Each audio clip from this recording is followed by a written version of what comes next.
সম্মানিত ভিউয়ার্স, আসসালামু আলাইকুম। আমি মোহাম্মদ ইনজামুল হক টিপু। আজকে আবার চলে এসেছি চুবাইগ্রোর পক্ষ থেকে আপনাদের সামনে আমার যে ধারাবাহিক দেশি মুরগির এপিসোড চলে তাই ধারাবাহিকতায় আজকে আমি একটা দেশি মুরগির একটি খুবই গুরুত্বপূর্ণ টপিক, সেটা হচ্ছে একটা মারাত্মক রোগ, সেটা হচ্ছে ম্যারেক্স। এই ম্যারেক্স রোগটা সম্পর্কে আলোচনা করবো এবং দেখাবো আপনাদের কীরকম হয় এই টাইপটা। আপনারা দেখতে পাচ্ছেন আমার হাতে একটা মুরগি। এই মুরগিটার পেছনের দিকে দেখেন, অন্য মুরগিতে ঠুকায় এটার লোমটা খেয়ে নিছে এবং ব্লাড বের করে দিছে, রক্তাক্ত করে দিছে। তার পেছনের অংশ একদম ক্লিয়ার করে দিছে এবং এই যে দেখেন সব পুরা ফাঁকটা তুলে ফেলছে। তো এই এই এই টাইপের প্রবলেমকে বলা হয় ম্যারেক্স। এইটা আমরা কিওর করার জন্য অনেকেই জানি যে ম্যারেক্সের যে ভ্যাকসিনটা এটা একদিন বয়সে বাচ্চাকে আমরা দিয়ে থাকি। যদি না দেওয়া হয় সেক্ষেত্রে অনেক সময় প্রবলেম, দিলেও প্রবলেম হয় না তার কোনো মানে নাই। এটা দেখেন, এই যে এখানে দেখেন সব উঠে গেছে রোমগুলো, এটা আরও অনেক বিশ্রীভাবে পুরো গায়ের রোমগুলো উঠে যায়। এই প্রবলেমটা হলে সমস্যা কি হয়, এটা হচ্ছে আপনার দেখেন এটা এটা অলরেডি ল্যাংড়ার মতো হয়ে গেছে, এটা হাঁটতে পারতেছে না। পাশাপাশি এটার ওজনটা হ্রাস পাইছে এবং এটা ডিম প্রোডাকশন নষ্ট করবে। এবং আপনার ফার্মে একজনের হইলে বাকি আরেকজন যে এটার লোমটা ঠুকরাই খাবে তার আবার হবে। তো এইটা হইতে হইতে পুরো ফার্মে ছড়াই যাবে। এই ম্যারেক্সটা খুবই মারাত্মক একটা রোগ।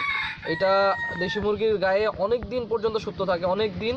এবং এটা একদিনে যে মুরগিটা মারা যাবে তা না, অনেক দিন পর্যন্ত ম্যারেক্স নিয়েও বেঁচে থাকবে।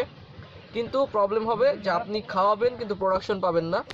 এই প্রবলেমটা অনেক বেশি। এইটা আপনারা যারা দেশি মুরগি সম্পর্কে জানেন তারা কিন্তু খুব ভালো করে জানেন যে এই প্রবলেমটা খুবই একটি মারাত্মক প্রবলেম। অন্যান্য মুরগিতেও হয়ে থাকে, পোলট্রিতেও, কিন্তু আমি দেশি মুরগি নিয়ে আপনাদের আলোচনা করতেছি, অন্যান্য বিষয় নিয়ে আলোচনা করতেছি না। তো এই প্রবলেমটা যদি আপনারা দেখেন তো সেক্ষেত্রে এই মুরগি টাইপের মুরগিগুলা যে মুরগিগুলো প্রোডাকশন দেবে সেগুলো অনেক ভালো থাকে। এগুলো মুরগি কিন্তু আমি লোকাল এলাকা থেকে কিনছিলাম, তো এর জন্যই আমার মুরগিগুলোতে মূলত এখন আমি দেখতে পাচ্ছি যে আমার এই 1 পিস কিংবা 2 পিসে হচ্ছে ম্যারেক্সের প্রবলেম।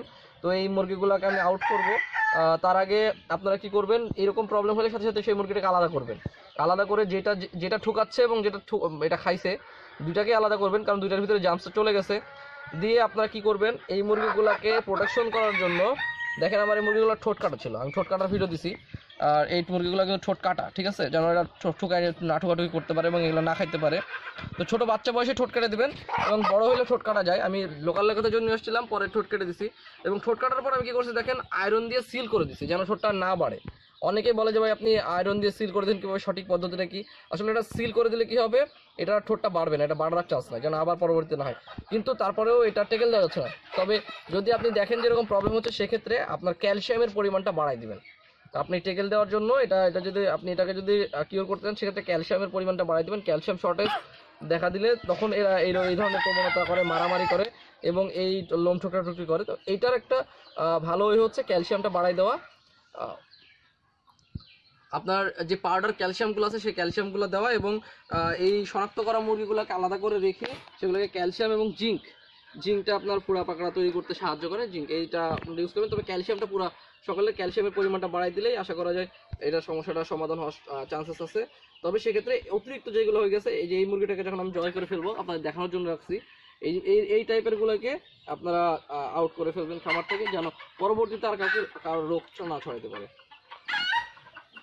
তো আজকে এই পর্যন্ত আলোচনা করা ছিল। আপনারা দেখতে পাচ্ছেন মুরগিটার কি অবস্থা। এই নিয়ে যদি পরবর্তীতে আরও ডিটেলস আলোচনা করার থাকে আমি অবশ্যই আপনাদের সামনে হাজির হয়ে যাব। তো আশা করা যায় এই রোগটা খুবই একটা মারাত্মক, কারণ অনেক দিন পর্যন্ত সুস্থ থাকে মুরগিটার বডিতে, একবারে মেরে ফেলে না, বাট আস্তে আস্তে আস্তে আস্তে আস্তে ধুকে ধুকে মরা যাকে বলে, সেটা আপনার প্রোডাকশন লস হবে, খাবার খরচ বাড়বে, কিন্তু প্রোডাকশনটা ঠিক মতো পাবেন না এবং পরবর্তীতে মুরগিগুলোতে আরও বেশি ছড়াবে। তো এই প্রবলেমটা আশা করা যায় আপনারা অনেকে ভুগছিলেন কিন্তু হয়তো বুঝতে পারেন না। দেখেন যে অনেকগুলো নেজ থাকবে না, মুরগিগুলোর নেজ থাকে না, নেজ একদম উপরে চলে যায়। এইগুলোকে বলে হচ্ছে আপনার এই প্রবলেমটাকে ম্যারেক্স প্রবলেম বলে। আমরা অনেক সময় দেখি যে নেজ নাই, জাস্ট মুরগিটা আছে এরকম যদি থাকে, তো এই পিঠের গায়ে রোম নাই, সেগুলো আসলে ম্যারেক্স প্রবলেমের জন্য হয়ে থাকে। আপনারা এটা করতে পারেন। আমি যে দুটো ওষুধ বললাম, ক্যালসিয়ামটা আপনারা সবটাকে বাড়িয়ে দেবেন এবং জিঙ্ক, এই দুটোকে স্পেশালি যখন রাখবেন ক্যালসিয়াম এবং জিঙ্ক দিবেন। জিঙ্কটা এটার হচ্ছে পাখাটা পশমটা আবার রিপেয়ার করার জন্য কাজ করবে এবং এটা ক্যালসিয়ামটা এটা হচ্ছে যে ম্যারেক্সের যে ঠোকরাঠুকরির প্রবণতা সেটা বন্ধ করার জন্য কাজ করবে। আমার যতটুকু জানা ছিল সে পর্যন্ত, অবশ্যই আপনারা বিশেষজ্ঞের পরামর্শ নিয়ে কাজটা করবেন। আমি এটাই করবো আমার ফার্মে, এদেরকে ক্যালসিয়ামটা একটু বাড়াই দেবো, এই আর কি।